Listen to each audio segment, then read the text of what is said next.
Hello all welcome to my view ఒక TFI బానిస.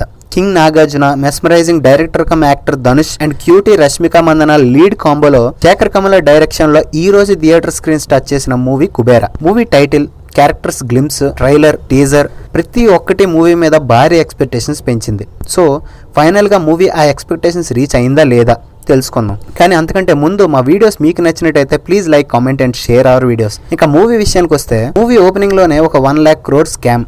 దీనిలో ఇన్వాల్వ్ అయిన ఫైనాన్షియల్ ఎంటర్ప్రెనర్స్, వాళ్ళకి ఫైనాన్షియల్ అడ్వైజర్ నాగార్జున గారు అలియాస్ దీపక్. ఈ స్కామ్ మనీకి బినామీగా ఒక బెగ్గర్ ని డిసైడ్ చేసే ఐడియా రిఫర్ చేసింది మన దీపక్. సో ఆ బెగ్గరే మన ధనుష్ గారు అలియాస్ దేవ్. ఒక నార్మల్ బెగ్గర్ ని బినామీగా చేసి మాస్టర్ మైండ్ అనిపించుకునే దీపక్ ఆ మనీకి బినామీ అయిన దేవ్ అందరికీ అగేన్స్ట్ గా ఎందుకు మారాల్సి వచ్చింది, తనకు వచ్చిన లైఫ్ థ్రెట్ కి రీజన్ ఏంటి, ఫైనల్ గా ఈ స్కామ్ బయటపడిందా లేదా, ఈ క్వశ్చన్స్ అన్నిటికీ ఆన్సర్ తెలియాలంటే మూవీ చూడాల్సిందే. డైరెక్టర్ శేఖర్ కమల గారు ఈ టైప్ జోనర్ లో ఎప్పుడు అడుగు పెట్టలేదు, కానీ చాలా న్యాక్ గా మూవీని హ్యాండిల్ చేశారు. లీడ్ లో ఉన్న ప్రతి క్యారెక్టర్ కి ఈక్వల్ గా న్యాయం చేశారు. ఒకవైపు కూలీలో ఒక పవర్ఫుల్ క్యారెక్టర్ చేస్తూ, మరోవైపు కుబేరాలో సెటిల్డ్ క్యారెక్టర్ చేసి తను ఎలాంటి యాక్టర్ మళ్ళీ ప్రూవ్ చేసుకున్నారు కింగ్ నాగార్జున గారు. ఇంకా ధనుష్ గారి కోసం ఎంత చెప్పినా తక్కువే. ఒక టాప్ డైరెక్టర్ అండ్ హీరోగా ఫేమ్ ఉన్న ధనుష్ గారు ఈ కుబేరా మూవీలో అలాంటి బెగ్గర్ రోల్ చేయడానికి యాక్సెప్ట్ చేశారంటే మామూలు విషయం కాదు. Beggar plus little physical handicap గా మెయింటైన్ చేస్తూ యాక్టింగ్ ఇరగదీశారు. అతని డెడికేషన్ కి, క్యారెక్టర్ కి అతనిచ్చే వాల్యూకి హ్యాట్స్ ఆఫ్. మూవీలో కొన్ని ట్రాక్స్ కి దేవిశ్రీ ప్రసాద్ గారు ఇచ్చిన మ్యూజిక్ వేరే లెవెల్. సాంగ్స్ రిలీజ్ అయినప్పుడు లేని కనెక్షన్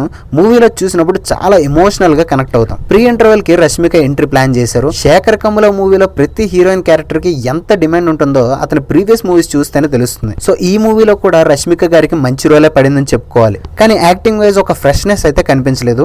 ఓల్డ్ ఎక్స్ప్రెషన్స్ రుద్దినట్టు పర్సనల్ గా నాకు అనిపించింది. మూవీలో కొన్ని సీన్స్ లిటరలీ చాలా ఎమోషనల్ డెప్త్ ఉంది. ప్రీ ఇంటర్వెల్ లో వైలెంట్ డాగ్ ఫైట్ కానీ, బెగ్గర్ లేడీ ప్రెగ్నెంట్ అయిన సీన్ విత్ సాంగ్ కానీ, నాగార్జున గారు రియలైజ్ అయ్యి బెగ్గర్ స్ట్రీట్ కి వచ్చిన సీన్స్ కానీ, విత్ డిఎస్పీ మ్యూజిక్ ఆడియన్స్ చాలా చాలా ఎమోషనల్ గా కనెక్ట్ అవుతారు ఆ పర్టికులర్ సీన్స్ కి. సో ఫైనల్ గా మూవీ ఎలా ఉందంటే, ఒక డిఫరెంట్ కాన్సెప్ట్ తో, భారీ కాస్టింగ్ తో, ఎక్కడ లాగ్ ఫీల్ లేకుండా మూవీ అంతా ఎంగేజింగ్ గా ఇంట్రెస్టింగ్ ప్లాట్ తో రన్ అయ్యే ఒక శేఖర్ కమల ఫిల్మ్. నా వరకు అయితే మూవీ సూపర్ హిట్, అది మ్యాటర్. మా review videos and prediction videos మీకు నచ్చినట్టయితే please like, comment and share our videos. అలానే చాలా మంది మా వీడియోస్ చూసేసి వెళ్ళిపోతున్నారు, ఆల్మోస్ట్ 93%. సో ప్లీజ్ సబ్స్క్రైబ్ చేయండి. మళ్ళీ ఇంకో వీడియోలో కలుద్దాం. Until then, shining of your TFI బానిస.